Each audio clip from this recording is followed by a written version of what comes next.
সম্প্রতি সময় টলিগঞ্জের তারকা পায়েল সরকার নজরবন্দি চলচ্চিত্রের শুটিংয়ের কাজ শুরু করেছে। চলচ্চিত্রটিতে নায়িকাকে অবশ্য গুরুত্বপূর্ণ চরিত্রে অভিনয় করতে দেখা যাবে। তাছাড়া নজরবন্দি চলচ্চিত্রটি নারীকেন্দ্রিক অপরাধ থ্রিলার ঘরানার চলচ্চিত্র হবে, যা অবশ্য নির্মাণের দায়িত্বে রয়েছে নির্মাতা দেবারতী ভৌমিক। তাছাড়া এটি এই নির্মাতার প্রথম চলচ্চিত্র হতে যাচ্ছে বলে জানা যায়। পাশাপাশি চলচ্চিত্রটিতে আরও অভিনয় করতে দেখা যাবে ঋতুপর্ণা সেনগুপ্তকে, দর্শনা বণিককে, এমনকি আরও অভিনয় করতে দেখা যাবে দেবালীলা কুমারকে। তাই তো ধারণা করা যাচ্ছে চলচ্চিত্রটি বেশ বড় আকারে নির্মাণ করার পরিকল্পনা করেছে চলচ্চিত্র নির্মাতারা। ঠিক এজন্য অনুমান করা যায় চলচ্চিত্রটি হয়তো দর্শকদের কাছে নজর কাটতে পারে, কেননা চলচ্চিত্রটিতে টলিগঞ্জের বড় বড় তারকাকে অভিনয় করতে দেখা যাবে। ঠিক এজন্য অনুমান করা যায় চলচ্চিত্রের গল্পটি ভালো হলে দর্শকদের কাছে নজরে আসবে। অন্যদিকে বর্তমানে চলচ্চিত্রের শুটিংয়ের কাজ হিমাচল প্রদেশে চলছে।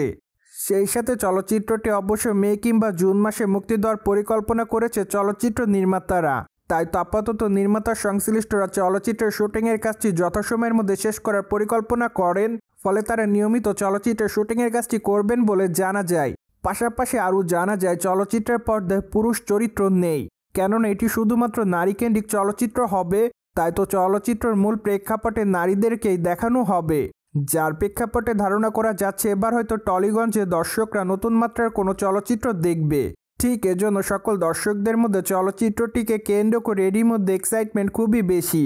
অন্যদিকে পায়েল সরকারকে সর্বশেষ অভিনয় করতে দেখা যায় দরদ চলচ্চিত্রে। চলচ্চিত্রটিতে অবশ্য নায়িকাকে অভিনয় করতে দেখা যায় একজন পুলিশ অফিসারের চরিত্রে। তাছাড়া সেখানে তার অভিনয় রীতিমতো তার ভক্তদের কাছে নজর কাড়ার মতোই ছিল। পাশাপাশি চলচ্চিত্রটিতে অবশ্য আরও অভিনয় করতে দেখা যায় সাকিব খানকে।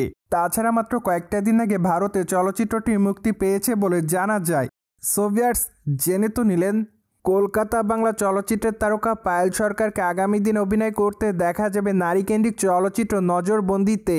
ফলে বিষয়টি নিয়ে আপনাদের কোনো মতামত থাকলে কমেন্ট বক্সে জানাতে ভুলবেন না। Subscribe our channel for more update.